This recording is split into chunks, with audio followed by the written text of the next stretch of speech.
La ciudad de Guadalajara despertó bajo un cielo despejado aquella mañana de sábado. Las campanas de la iglesia de San Francisco repicaban anunciando otra boda, mientras el sol de mayo comenzaba a calentar las calles empedradas del centro histórico. Verónica Martínez se miraba al espejo en la pequeña habitación de su madre, observando cómo el vestido blanco se ajustaba a su figura delgada. Sus manos temblaban ligeramente mientras intentaba colocar el velo. No podía escuchar el bullicio de los invitados que llegaban, ni las risas de sus primas preparándose en la sala contigua. Verónica había nacido sorda, un silencio que la acompañaba desde su primer día de vida. Pero había aprendido a leer los labios con maestría, a interpretar cada gesto, cada mirada. Su mundo era diferente, pero no menos completo. Su madre entró en la habitación, los ojos brillantes de lágrimas. Verónica leyó en sus labios las palabras que tanto había esperado escuchar. «Estás hermosa, mi niña». Le acomodó el velo con cuidado y le apretó las manos. Verónica sonrió, aunque en su pecho anidaba una inquietud que no lograba comprender. Fernando había estado distante las últimas semanas, más irritable, bebiendo más de lo habitual. La ceremonia transcurrió como en un sueño borroso. Verónica observaba los labios del sacerdote moverse, pronunciando las palabras sagradas del matrimonio. Fernando estaba a su lado, con el traje negro ligeramente arrugado y un aroma a alcohol que Verónica percibió cuando se acercó. Sus ojos estaban vidriosos, su postura inestable. Cuando llegó el momento de los votos, Fernando tartamudeó, y Verónica notó las miradas incómodas de los invitados. Después de la ceremonia, la recepción se celebró en un salón modesto cerca del mercado de San Juan de Dios. Las mesas estaban decoradas con flores de bugambilia y la música de mariachi llenaba el ambiente. Verónica no podía escucharla, pero sentía las vibraciones en el suelo, veía a las personas bailar y reír. Fernando desapareció varias veces, regresando cada vez más ebrio, con los ojos enrojecidos y el hablar torpe. Cerca de las 9 de la noche, cuando la fiesta alcanzaba su punto álgido, un hombre alto entró al salón. Vestía un traje gris impecable. Su presencia comandaba atención inmediata. Tenía alrededor de 45 años, cabello oscuro peinado hacia atrás con algunos mechones plateados en las sienes y una expresión seria que contrastaba con el ambiente festivo. Verónica lo vio hablar con Fernando en una esquina. La conversación parecía tensa. Fernando gesticulaba exageradamente, señalando hacia ella varias veces. El hombre del traje gris sacó su cartera. Verónica sintió un escalofrío recorrer su espalda. Se acercó a ellos, intentando leer sus labios, pero Fernando la empujó bruscamente. «Vete», leyó en sus labios. «Esto no es asunto tuyo». El extraño entregó un fajo de billetes a Fernando, quien los contó con dedos torpes antes de guardárselos en el bolsillo. Luego el hombre caminó directamente hacia Verónica. Su mirada era firme pero no cruel. Se detuvo frente a ella y habló despacio, asegurándose de que pudiera leer sus labios. «Me llamo Ricardo Mendoza. Tu esposo acaba de venderte a mí para pagar sus deudas de juego. Puedes venir conmigo por tu propia voluntad, o puedo hacer que esto sea más difícil para todos». Verónica sintió que el mundo se detenía. Miró a Fernando buscando alguna explicación, alguna negación, pero su ahora esposo evitaba su mirada, bebiendo directamente de una botella de tequila. Las lágrimas comenzaron a rodar por las mejillas de Verónica. Su madre corrió hacia ella, pero dos hombres que acompañaban a Ricardo la detuvieron. «No hagas una escena», leyó Verónica en los labios de Ricardo. «Esto ya está decidido. Fernando firmó los papeles. Legalmente ahora me perteneces hasta que su deuda esté saldada». Verónica quiso gritar, pero su voz nunca había sido su herramienta. Miró alrededor del salón buscando ayuda, pero los invitados comenzaban a dispersarse, incómodos con la situación. Su tío intentó intervenir, pero Fernando le gritó que se mantuviera al margen. La humillación era completa. Ricardo extendió su mano hacia ella. «Puedo ofrecerte algo que él nunca podrá. Ven conmigo y lo entenderás». Verónica no tenía opciones. Con el vestido de novia aún puesto, tomó la mano del extraño y abandonó su propia boda, dejando atrás a un esposo que la había vendido como si fuera un objeto sin valor. Capítulo 2. El millonario. El Mercedes negro atravesó las calles de Guadalajara en silencio. Verónica iba sentada en el asiento trasero, abrazándose a sí misma, las lágrimas secándose en sus mejillas. Ricardo iba al volante, concentrado en el camino. No intentó hablarle durante el trayecto, respetando su evidente angustia. Llegaron a una zona residencial exclusiva en Zapopan, donde las mansiones se escondían detrás de altos muros y jardines impecables. La casa de Ricardo era imponente, una construcción moderna de 2 pisos con amplios ventanales y una fachada de piedra clara. El portón eléctrico se abrió automáticamente y entraron a un estacionamiento donde había otros 3 vehículos de lujo. Una mujer mayor, de unos 60 años, con el cabello recogido en un moño y un delantal azul, esperaba en la entrada.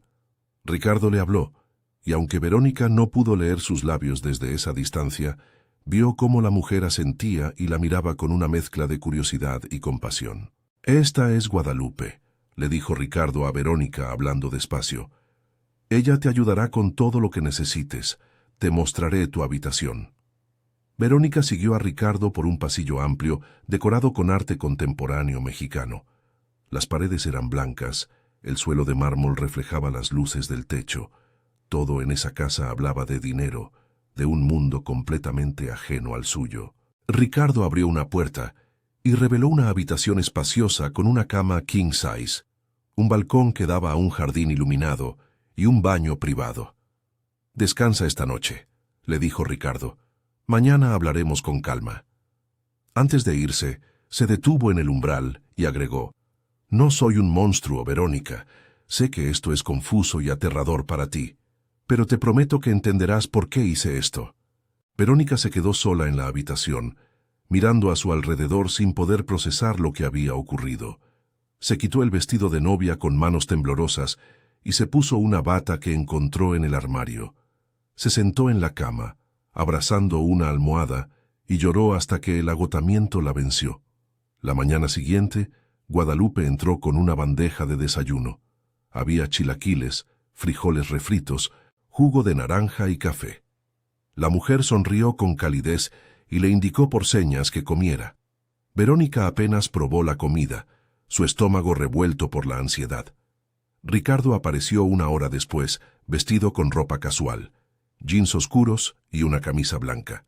Se sentó frente a ella en un pequeño sofá junto a la ventana y esperó a que Verónica lo mirara antes de hablar. «Necesito explicarte algunas cosas», comenzó. «Fernando te vendió por 500,000 pesos. Tenía una deuda de juego con gente muy peligrosa. Iba a terminar muerto si no pagaba. Yo le ofrecí comprar su deuda a cambio de que aceptara mis términos». Verónica lo miraba fijamente, procesando cada palabra. Ricardo continuó: «Sé que eres sorda, y sé que en México, como en muchos lugares, las personas sordas enfrentan discriminación constante. Tu esposo te veía como una carga, yo no. Hace años, mi hermana menor nació sorda. Mis padres la trataron como si fuera defectuosa, la escondieron de la sociedad. Murió a los 16 años sin haber experimentado una vida plena. Desde entonces he dedicado parte de mi fortuna a ayudar a personas sordas». Hizo una pausa, observando la reacción de Verónica. «Existe un procedimiento médico, un implante coclear avanzado, que se realiza en una clínica en la Ciudad de México. Es caro, muy caro, pero puede devolverte la audición, no completamente como una persona que nació oyendo, pero sí lo suficiente para que puedas escuchar voces, música, los sonidos del mundo». Verónica sintió que su corazón se aceleraba. ¿Era posible? ¿Podría realmente escuchar? «¿Por qué harías esto?», preguntó con su voz insegura de cómo sonaba, como siempre. Ricardo la miró con tristeza. «Porque no pude salvar a mi hermana. Pero puedo ayudarte a ti. No te pido nada a cambio excepto que consideres la cirugía. Si decides no hacerla, eres libre de irte. Te daré dinero suficiente para comenzar una nueva vida lejos de Fernando». Verónica no sabía si creerle. ¿Por qué un millonario haría algo así? Pero la sinceridad en sus ojos era innegable. «¿Y Fernando?», preguntó.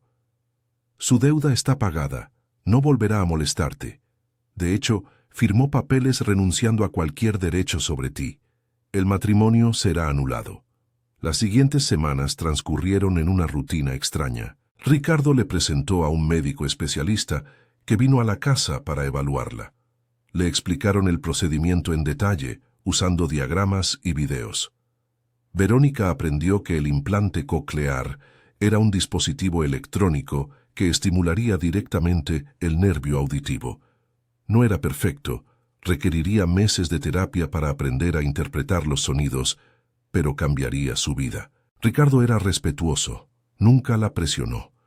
Le dio espacio, le proporcionó libros y acceso a Internet para que investigara por su cuenta. Poco a poco, Verónica comenzó a confiar en él. Descubrió que era dueño de varias empresas de tecnología, que había hecho su fortuna desarrollando software. Era un hombre solitario, nunca se había casado, dedicado completamente a su trabajo y a sus proyectos filantrópicos. Una tarde, mientras caminaban por el jardín, Verónica tomó una decisión. Se detuvo frente a Ricardo y le dijo: «Quiero hacerlo, quiero la cirugía». Ricardo sonrió, una expresión genuina de alegría. «Haremos los arreglos inmediatamente». Capítulo 3. La transformación.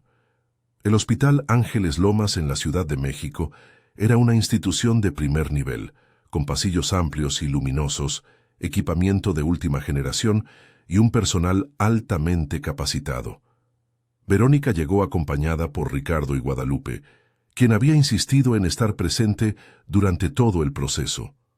La cirugía estaba programada para el martes por la mañana. El doctor Ernesto Villarreal, un otorrinolaringólogo reconocido internacionalmente, se reunió con Verónica el día anterior para repasar los detalles finales. Era un hombre de unos 50 años, con lentes de montura metálica y una sonrisa tranquilizadora. «El procedimiento durará aproximadamente 3 horas», explicó, moviendo sus labios con claridad para que Verónica pudiera leer. «Insertaremos el implante detrás de tu oreja, con electrodos que estimularán el nervio auditivo. Habrá un periodo de recuperación de 2 semanas antes de activar el dispositivo. Luego comenzará la verdadera transformación, aprender a escuchar». Verónica asintió, sintiendo una mezcla de nerviosismo y emoción. Esa noche apenas durmió, imaginando cómo sería su vida con sonido. ¿Cómo sonaría la voz de su madre, la lluvia contra la ventana, su propia risa? La mañana de la cirugía, Ricardo la acompañó hasta las puertas del quirófano. «Estaré aquí cuando despiertes», le prometió. «Todo saldrá bien». Cuando Verónica abrió los ojos después de la operación, sentía un dolor sordo detrás de su oreja derecha y un vendaje que le cubría parte de la cabeza. Ricardo estaba sentado junto a su cama, leyendo un libro. Al notar que había despertado, se acercó y tomó su mano. «Todo fue perfecto», le dijo con una sonrisa. «El doctor está muy satisfecho con los resultados». Las 2 semanas siguientes fueron un ejercicio de paciencia. Verónica se quedó en un departamento que Ricardo tenía en la Ciudad de México, recuperándose bajo la supervisión de enfermeras privadas. El dolor disminuyó gradualmente, pero la anticipación crecía cada día. Finalmente, llegó el momento de activar el implante. En el consultorio del doctor Villarreal, Verónica se sentó frente a una computadora mientras el médico ajustaba los parámetros del dispositivo externo que se conectaba magnéticamente al implante bajo su piel. «Voy a encenderlo ahora», le dijo el doctor. «Los primeros sonidos serán extraños, tal vez incluso desagradables. No te asustes. Tu cerebro necesita tiempo para aprender a interpretar esta información nueva». Verónica asintió, cerrando los ojos. El doctor presionó un botón. De repente, el silencio que había sido su compañero de toda la vida se rompió.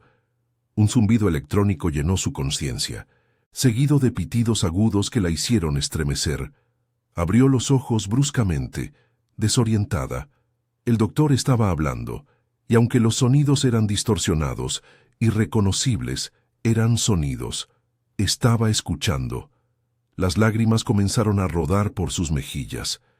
Ricardo estaba a su lado, y cuando habló, Verónica escuchó algo que podría ser una voz humana, aunque sonaba robótica, fragmentada. ¿Puedes escucharme?, le preguntó. Verónica asintió vigorosamente, incapaz de hablar, abrumada por la emoción. Durante las siguientes semanas, trabajó intensamente con una audióloga especializada en rehabilitación auditiva. Aprendió a distinguir diferentes sonidos, a asociarlos con objetos y acciones. Poco a poco, las voces comenzaron a tener sentido, las palabras se volvieron comprensibles. Un mes después de la activación, Verónica pudo mantener su primera conversación telefónica. Llamó a su madre, quien lloró de alegría al escuchar la voz de su hija respondiendo a sus palabras en tiempo real, sin necesidad de videollamada para leer los labios. Ricardo observaba su progreso con satisfacción. La relación entre ellos había evolucionado. Ya no era simplemente su benefactor. Se habían vuelto amigos. Pasaban las tardes conversando sobre todo y nada, y Verónica descubría que Ricardo era un hombre profundamente solo, marcado por la pérdida de su hermana y la relación fría con sus padres. ¿Por qué nunca te casaste?, le preguntó Verónica una tarde, mientras tomaban café en la terraza de su casa en Zapopan, de vuelta en Guadalajara. Ricardo miró hacia el jardín, pensativo. Nunca encontré a alguien que me viera como algo más que mi dinero, y después de lo que le pasó a mi hermana, me volqué tanto al trabajo que no dejé espacio para nada más. Verónica comprendía esa soledad. Ella había experimentado algo similar, siempre sintiéndose diferente, aislada por su sordera. «Gracias», le dijo simplemente, «por darme esta oportunidad». Ricardo la miró y sonrió. «Tú te la merecías. Ahora tienes que decidir qué hacer con tu nueva vida». Pero esa decisión se complicaría mucho más de lo que cualquiera de ellos imaginaba. Capítulo 4. La confrontación. 3 meses después de la cirugía, Verónica había recuperado una audición funcional. No era perfecta. Ciertos sonidos seguían siendo difíciles de distinguir y en ambientes ruidosos todavía batallaba. Pero podía conversar, escuchar música, disfrutar de los sonidos cotidianos que nunca había experimentado. Había comenzado a trabajar en una de las empresas de Ricardo, en el Departamento de Recursos Humanos, ayudando a implementar programas de inclusión para personas con discapacidades. Se sentía útil, realizada, finalmente viviendo la vida que siempre había merecido. Una tarde de octubre, mientras salía de la oficina, alguien la llamó por su nombre. Se dio vuelta y sintió que el aire abandonaba sus pulmones. Fernando estaba parado frente a ella, demacrado, con ojeras profundas y ropa sucia. Había perdido peso, su rostro lucía amarillento. «Verónica», dijo, y ella escuchó su voz por primera vez. Sonaba ronca, desesperada. «Necesito hablar contigo». «No tengo nada que decirte», respondió Verónica, intentando pasar de largo, pero Fernando la tomó del brazo. «Por favor, solo 5 minutos.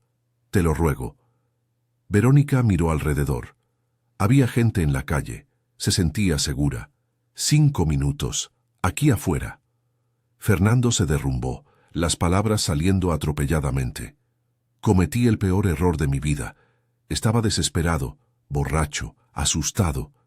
Esos hombres iban a matarme. No sabía qué hacer.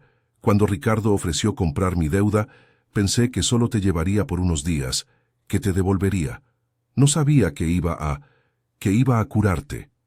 «¿Curarme?», repitió Verónica con amargura. «Yo no estaba enferma, Fernando. Era sorda. Eso no me hacía menos persona». Lo sé», dijo Fernando frotándose la cara. «Pero ahora puedes escuchar. Podemos empezar de nuevo. Anular la anulación. Ser una pareja de verdad». Verónica lo miró con incredulidad. «¿Estás demente? Me vendiste en el día de nuestra boda. Me humillaste frente a toda mi familia. ¿Y ahora quieres que vuelva contigo porque puedo escuchar?» «He cambiado», insistió Fernando.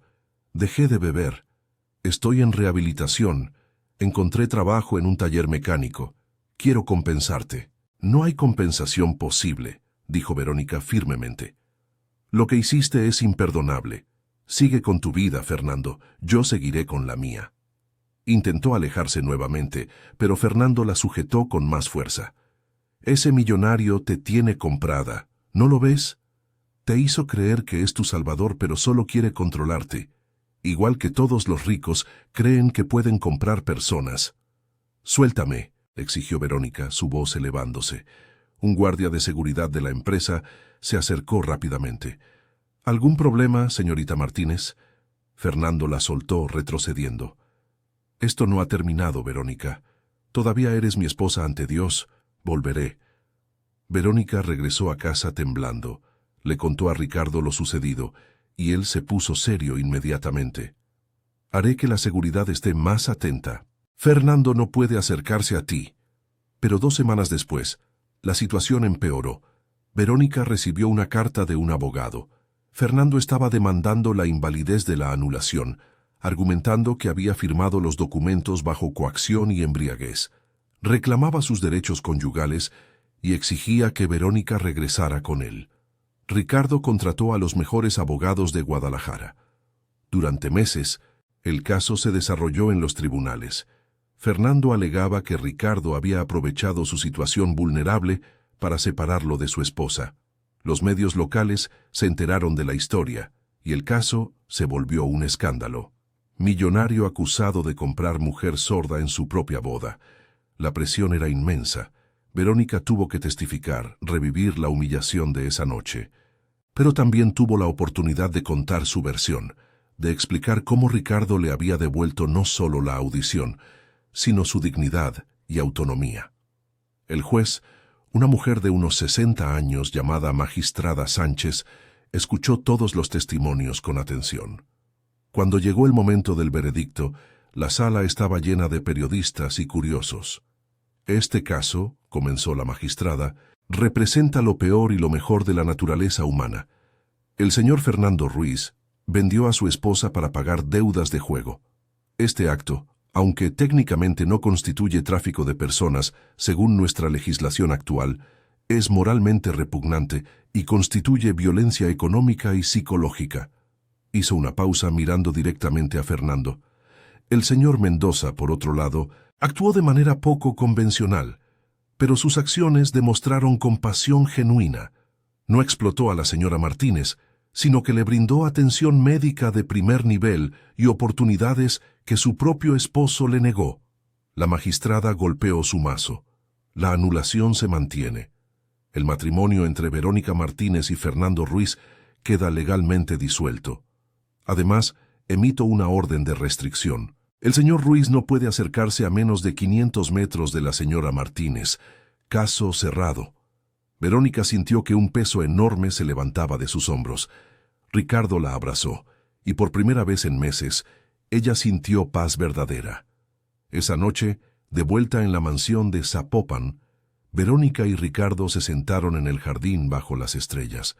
La brisa nocturna era fresca. El sonido de los grillos llenaba el aire, un sonido que Verónica nunca se cansaba de escuchar. «¿Qué harás ahora?», preguntó Ricardo. Verónica sonrió. «Seguir viviendo. Aprender más sobre inclusión para personas sordas. Tal vez estudiar para ser trabajadora social. Hay tantas personas como yo que necesitan oportunidades.